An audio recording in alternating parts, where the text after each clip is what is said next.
The story takes place in a fantasy medieval steampunk atmosphere when three major nations are at war.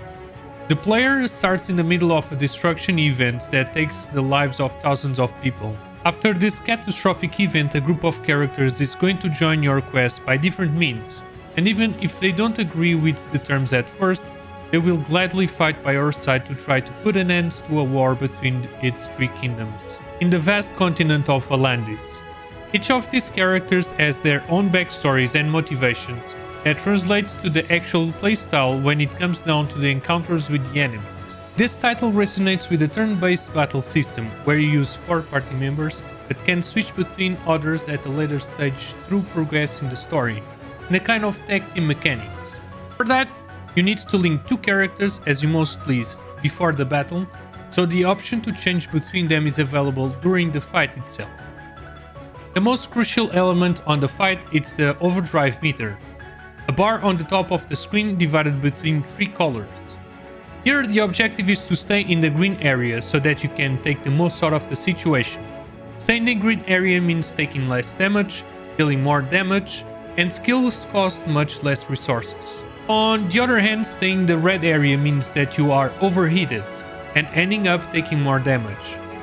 To lower the meter, it's necessary to match the corresponding type of attack listed on the overdrive ability slot, or just simply defend and not perform any action. Performing a different attack than the one listed or taking damage will make the bar progress closer to the red area.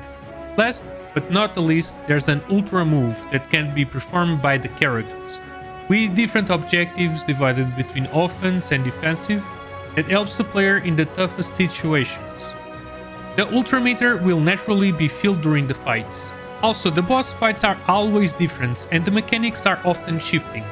The level of difficulty sometimes spikes to hard levels, but a different approach to the situation might help to do the trick. The game itself puts you on a situation that you can't just blind attack the enemy by using the same attack over and over again.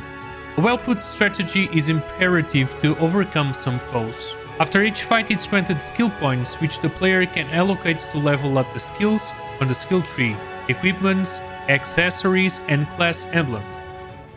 Levels are mainly attached to important story combat moments. This means that you can simply grind to level up the characters in that regard.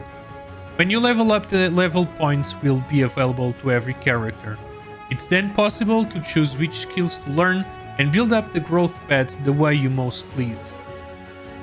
In terms of customizing, class emblems give skills and stats attached to specific classes, and any character can equip and use its benefits.